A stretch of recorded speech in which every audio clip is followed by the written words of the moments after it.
You don't want a woman working on your car?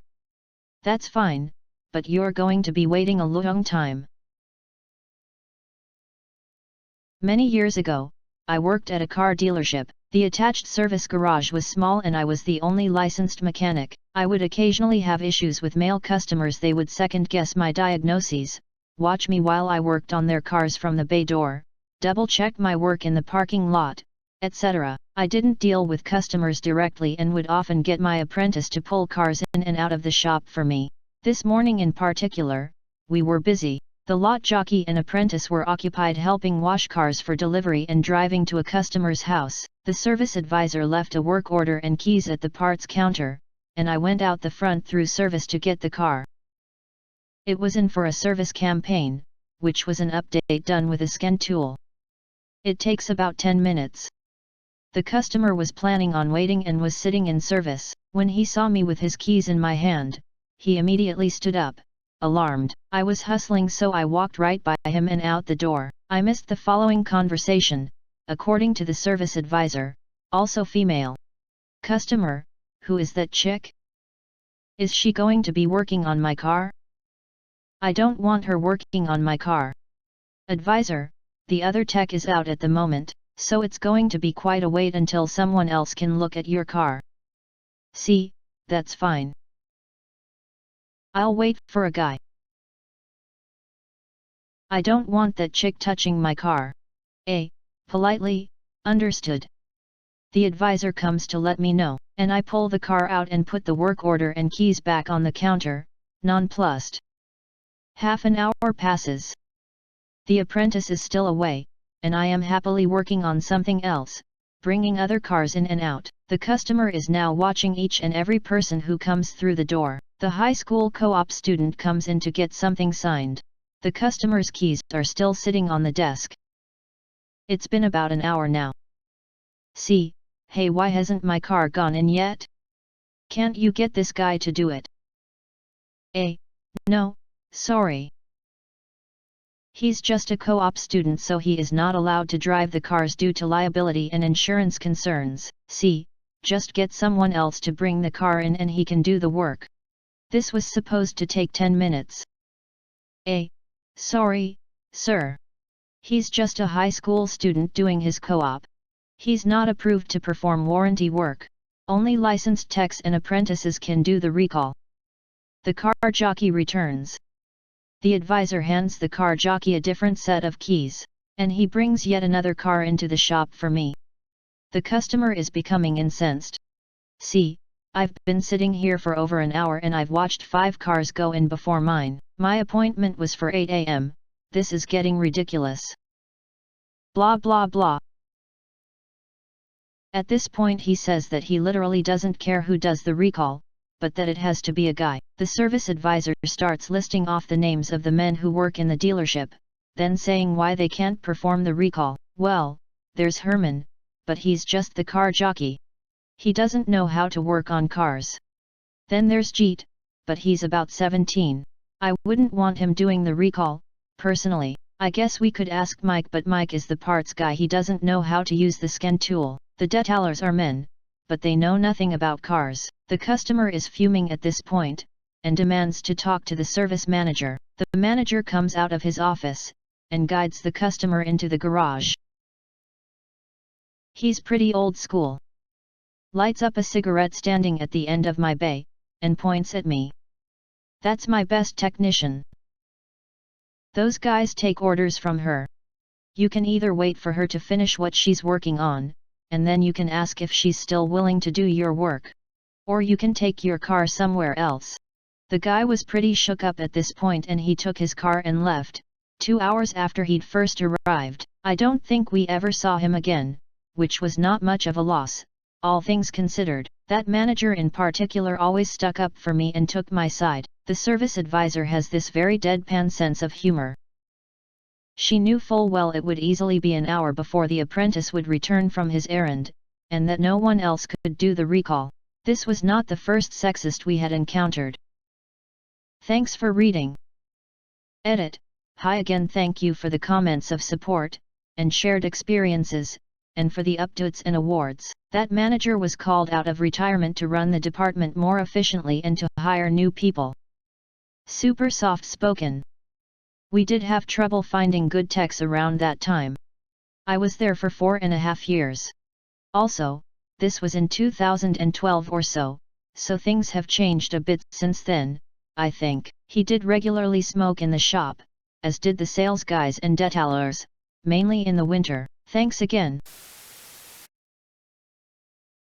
Now to the comments. Fellow mechanic here, I can list 3 times just off the top of my head when my bosses didn't stick up for me. That place sounds like a dream. After 12 years, a manager's license, and more than a dozen different shops under my belt, I'm just fed up with this profession. As a mechanic, it should be relatively easy to jump over into marine engineering, get to work on big-ass engines, and the only people on the ship who might have a problem with your gender will be too afraid to get dropped off at the next port for attitude problems.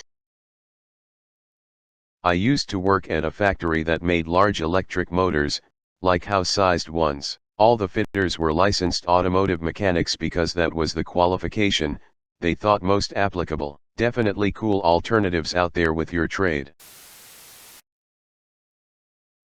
He can't fix his car, how the hell can he determine who can? Don't pay an expert and try and second guess them.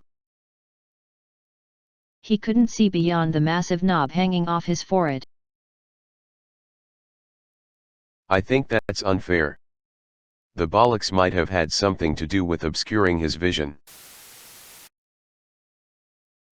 In all of my 65 years on this earth, I have never understood this kind of stupidity. This whole crap idea that any job is gender related has held the world back for centuries. I don't care who works on something as long as they fix it. Their gender, race, religion, color are all unimportant for getting the job done. I am so tired of stupid bigoted people.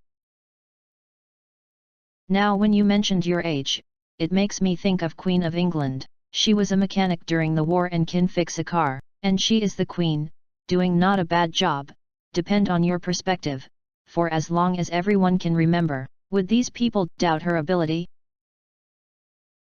She drove around a Saudi prince as a power move in her Humvee. I don't really like the royal family, but I love a good power move.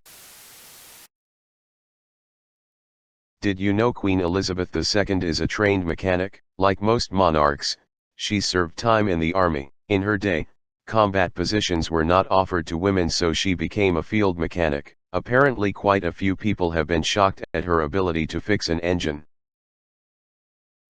including some royal numpty from Saudi Arabia. Irk. The picture where she drives him around with that smile is golden. Same here. Even my dad doesn't want me touching his car. I'll still tell him my opinion on XYZ problem, but he prefers to pay $80 an hour to have the same diagnosis given by a shit shack garage that double seals on oil changes, forgot to put oil back in the car, and didn't tighten the nuts on his wheels once the car was on the ground. He still doesn't like my advice. He can go duck himself. Kinda sounds like my dad. I'm literally elbow deep in the engine telling him the bolt to some part is spinning in place and not tightening, while he's 10 feet away sitting in a chair telling me I'm wrong. I told him to do it himself and left.